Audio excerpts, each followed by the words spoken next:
वृंदावन में कृष्ण की पोशाक बनाने का ये काम एक मस्जिद के अंदर हिंदू मुस्लिम सद्भाव की एक बेजोड़ मिसाल है, क्योंकि यहां पोशाक बनाने वाले ज्यादातर कारीगर मुस्लिम हैं। श्री कृष्ण जन्माष्टमी का पर्व हो और भगवान श्री कृष्ण की मुकुट पोशाक बनाने का काम न हो, यह कैसे हो सकता है? कान्हा की लीला स्थली। वृंदावन में मुकुट पोशाक बनाने का काम इस समय जोरों से किया जा रहा है। वृंदावन में रंग बिरंगी बनी पोशाक देश में ही नहीं वरन विदेशों में भी काफी लोकप्रिय है। कान्हा का जन्मदिन नजदीक है और उनकी पोशाकों को बनाने का काम भी चरम पर चल रहा है। पोशाकों को बनाने का काम जहां हिंदू करते हैं, वहीं 80% मुस्लिम कारीगर बेजोड़ कारीगरी करके इन पोशाकों को तैयार करते हैं। श्रद्धालु भी यहां की बेजोड़ कारीगरी के मुरीद बन गए हैं। इस बार ठाकुर जी मोतियों और स्टोन से बनी पचरंगी पोशाकों में अपनी अलग ही छठा बिखेरेंगे। पोशाक व्यापारी का कहना है कि इस बार नई नई डिजाइनों की बड़ी सुंदर सुंदर पोशाकें तैयार की जा रही हैं। कई माह पूर्व से पोशाक बनाने का काम अब चरम पर है। हालांकि यहां पोशाक बनाने का कार्य वैसे तो वर्ष भर चलता है, लेकिन जन्माष्टमी पर इनकी मांग बहुत बढ़ जाती है। इन पोशाक को बनाने वाले कारीगर हाथ से पूरी कारीगरी करके इन पोशाकों को तैयार करते हैं।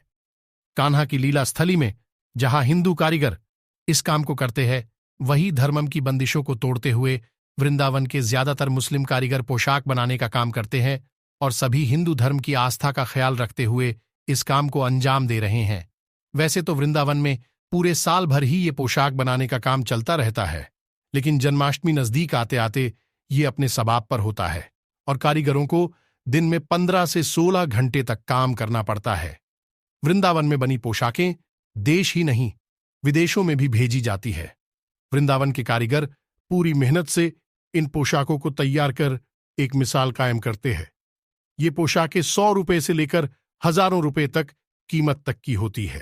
जन्माष्टमी नजदीक है, उसमें क्या तैयारियां की जा रही हैं? तैयारी जन्माष्टमी की जी क्या हमारे पास जन्माष्टमी का जो श्रृंगार का काम है सबरा और पोशाक का, तो उसके जो ऑर्डर पहले से आते हैं, जब उसकी तैयारियां हमें श्रृंगार की करनी पड़ती हैं, पोशाक की और श्रृंगार की, और उसके बाद में काम शुरू हो जाता है। तब फिर जन्म स्थान पे अपने उनका सामान पहुंच जाता है, पोशाक वगैरह तो वो धारण हो जाती हैं। उसके बाद में फिर जो अपने जी सब श्रृंगार का काम अपने चलता रहता है 12 महीने।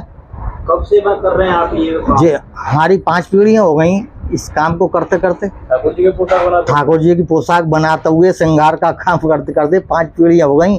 और आज अब भी हमारे सबरे मतलब जो क्या बच्चे सब काम करते हैं, हमारे बच्चे और लड़के हैं हमारे वो भी करते हैं, नाती हैं वो भी इस काम को करते हैं। आपकी पोशाक ठाकुर जी के यहाँ जाती हैं, आप दर्शन करके आते हैं ठाकुर जी के? बिल्कुल जाना पड़ता है हमें, तो मतलब ये क्या कि हमारी पोशाक जो हमने बनाई है वो सही बिल्कुल फिट बैठी है नहीं बैठी है, तो उसको देखना पड़ता है हमें।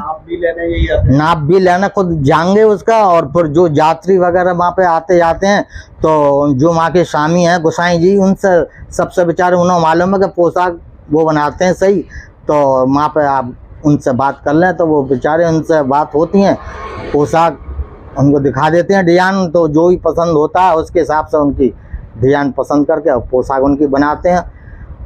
और ये काफ़ी टाइम हो गया भगवान जी की पोशाक बनाते हैं। कुछ लोगों क्या कहना है भाई, ये जो है हमारे जो ब्रज भूमि है, और ब्रज भूमि में ये हमारे बहुत बड़े भाग हैं कि हमने यहाँ पे ब्रज भूमि में जन्म लिया है, और आज तक जो हमारे पुरखे भी और इस काम को अंजाम देते हुए चले आ रहे हैं। और हम भी यही सोचते हैं कि जन्माष्टमी जल्दी से जल्दी आकर है, तो हम जो है नए नया अपना काम का हुनर अपने दिखाएं, उसमें अच्छी से अच्छी पोशाक बनाएं। और हमारे यहाँ ब्रजभूमि में कोई किसी तरीके की भेदभाव नहीं होता है ना, यहाँ पे हिंदू मुसलमान का अपने इस काम से कोई मतलब नहीं है। और जितना भी जो काम करते हैं सब हम ही कर रहे हैं, और आज तक मतलब ये करते हुए चले आ रहे हैं और अब भी कर रहे हैं। और हमारे यहाँ पे बहुत बड़े भाग हैं कि हम इस काम को, ठाकुर जी के काम को जो हम कर रहे हैं, ये बहुत बड़े भाग हैं हमारे के अपने हिंदुस्तान में। ऐसी एक जगह है, ये जन्म स्थान हमारा ब्रजभूमि कि मतलब ये कि इसको बहुत बड़े हम भाग समझते हैं अपने, कि हमारा तो यहाँ पे इससे रोजी रोटी सब कुछ हमारी यही है। और ये बहुत बड़ी ईश्वर की कृपा है कि हमें मथुरा में जन्म स्थान के पास में रहते हुए हम यहाँ पे उस काम को अंजाम दे पा रहे हैं। बहुत बड़े भाग हैं हमारे।